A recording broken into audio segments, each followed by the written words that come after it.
Alright. Let's go to Arn Village first. Let's go to Arn Village. And since we're already here in our ship, we might as well just tackle the water as we see fit. Because we don't get to travel in the water very much. But man, though, this is going to be a big complaint to me, folks, but I just feel that the story is rather, I would say, sloppy. Like, the story in itself up to this point has been pretty good. But it feels like just going after Samaria, that just almost everything was revealed to us. And how the story was going to progress till the very end. And it's kind of feel like the story is going into autopilot. Because after we get into the next area to return the Emblem of the Sun, it's going to be just plot from here on out. So enjoy the little bit of lasting piece you have left of additional side content and whatnot, because this game doesn't have very much of it. Let's jump in the water here, because there's a chest in here. There's a chest in the water. All the way over here.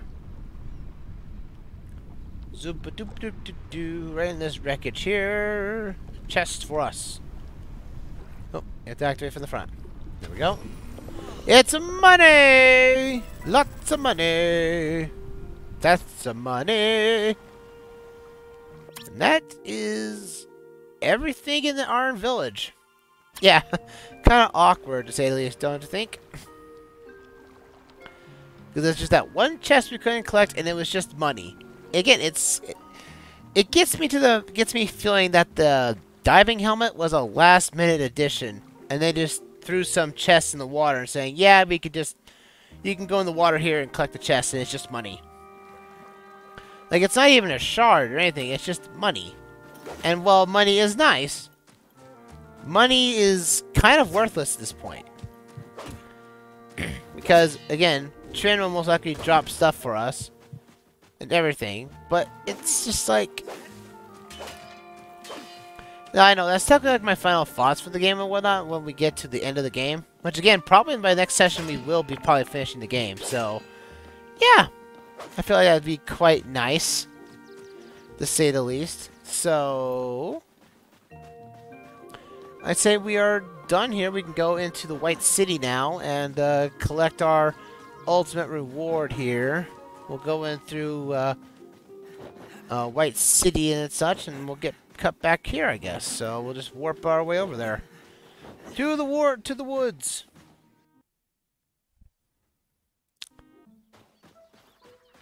We'll go through the teleportation room. It's easy to deal with one scout, but when they come in numbers.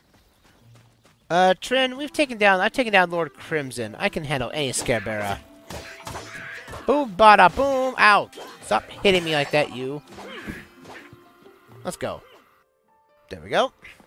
Alright, so, what are we going to do here now? Well, we have another warehouse to look into. Take it easy, It's not the same one.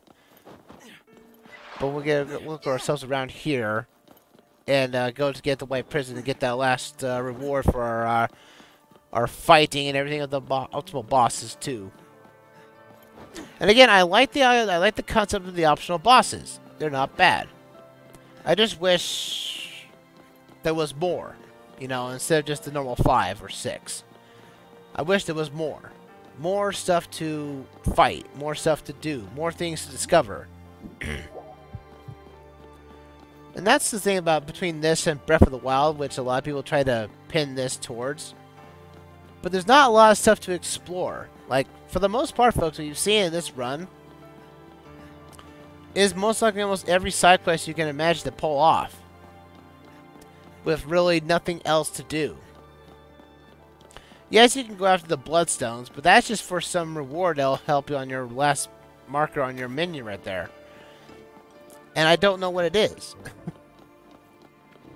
And the bloodstones, and again, there's really no guides out there that can help you out with how to collect them all.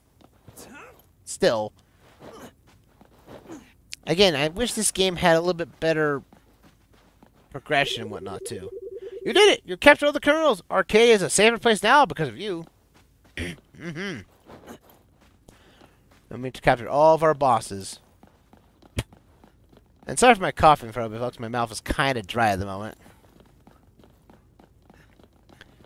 And there's our Octoboss. Our last item is a shard. You found a power shard, the Rise of Apollo. If attached to a weapon or an item, this mysterious gem gives it a huge boost in damage. You want to equip it now? Sure.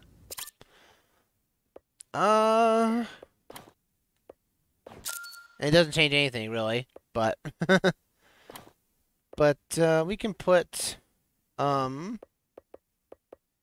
let's see what we can do here. Since fire is going to be our main, damage output, we might see about... Well, Kronos is still the same, that might there.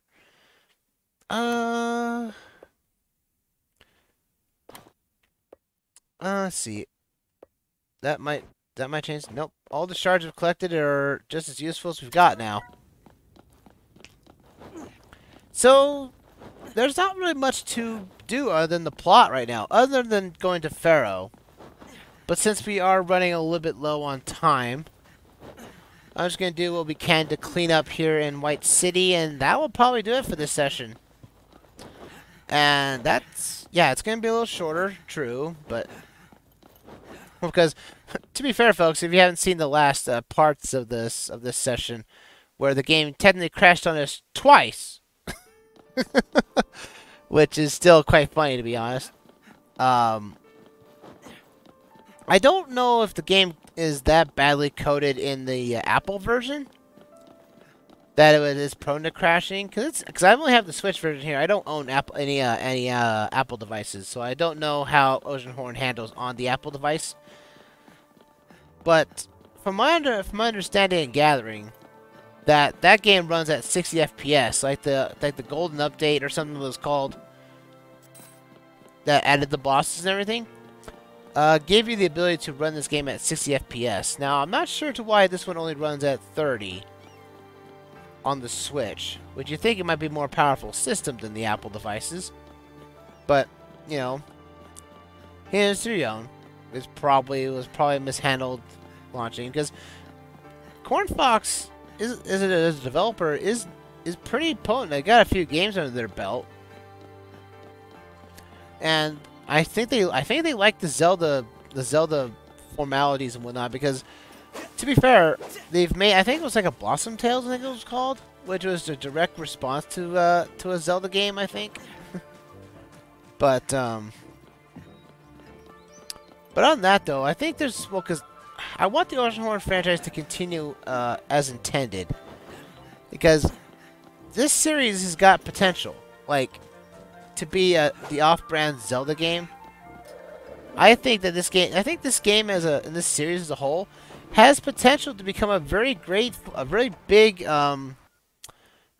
franchise. And while there is, you know, technically 3 games now for this series now, Oceanhorn 1 and 2, as well as Oceanhorn Kronos' Dungeon, which they all have different art styles, to be fair. But I think that if they're going to go forward with Oceanhorn, they should keep it with this art style. I want to say yes. Because the art style works. This art style does a phenomenal job to actually, you know, show how good this game can really be. Like, it's clean. The art style is great. I love it. Oh, and there's the conductor's key. That's a key that's out the way back to the start where the white prison is. Oh. Alright, so I think to get into that other chest over there, I want to say there's like another exit door somewhere that we can get to. I don't think we can get it here. I think it's another door, I want to say. Yeah, because we're going to get it through here. Yeah, this thing baffles me for all the wrong times for it, because I can never really remember how to get to that one. That chest over yonder. Because there's no other doors here. There's probably a... Oh, it's probably back in the warehouse, too, in the underground passageway, probably. Because that's how you can get there, I would imagine.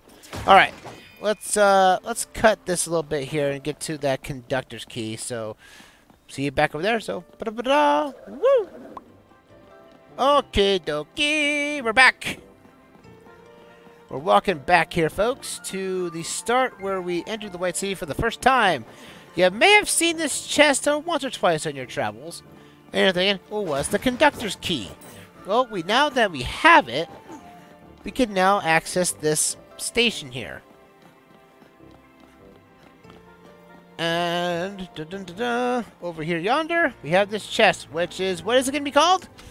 Money! Much more money. Money, money, money. 120 coins. It's just money. Again, it's either shards or money. Our container pieces are probably a dime a dozen now at this point. But, yeah. So how about that, So how about... This is going to be like again, this is going to be our last time exploring the White City, for the record. Because after this, it's literally it's just now plot. That's all there is. Because again, the only thing that's left, folks, here is bloodstones. And there is no real good guide out there for me to look for to see these things. I would love to see what the bloodstones do. But no video online, as far as I'm aware of, and no guides, have actually told me or shown me anything about them. Which is unfortunate. I really wish I could find all the bloodstones. I really wish I could. But even to me, I don't know where they all are. And to be fair, we've only collected... How many have we collected? 26. Literally collected half of them. And we've explored almost every nook and cranny this world has to offer. And yet still, we lack getting them all. I just think there's just one too many of them. Oh, don't freeze on me now, game. Don't freeze on me now. So we'll end off our session here tonight a little bit early, but we're gonna go into the tech shop. We didn't buy their shards for them previously, and well, they might be pretty potent shards. We have to use this money somehow. So let's see what the tech guy has to offer. I think we actually collected the key that was there before for that chest with that picture of Trin. I want to say it was on there.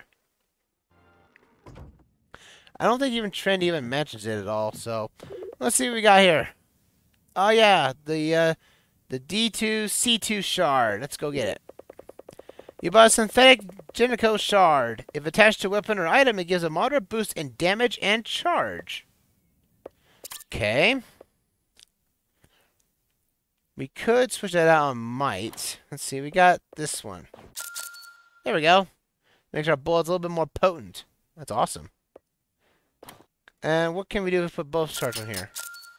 It just recharges charge. Okay. No, I want this one. There we go. Okay, and let's see here.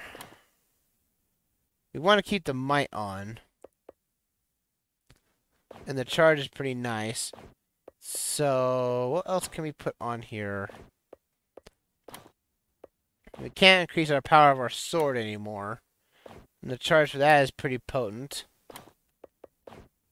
And that's the same here. Again, we're not going to have much of charge. I'll just put charge on that one. Because bombs aren't going to be useful for us for the rest of the game. So, yeah. Alright. We're coming up to the end of our session here. We'll make it auto-save real quick. We'll conclude this session of Oceanhorn 2. Next time on Oceanhorn 2, folks, we'll wait right here next to the tech shop here, and we'll continue our episode from there. So, with that said, folks, this is the end of the Oceanhorn 2 right now. And next time, we will go to Pharaoh and see about that tomb that Mesrov wants us to look at. And then we'll head to Source and return the Emblem of the Sun to the beacon. So, with that said, thank you for watching, and I will see you around for another round of Oceanhorn 2, Knights of the Lost Realm. See you guys then. Ta-ta for now!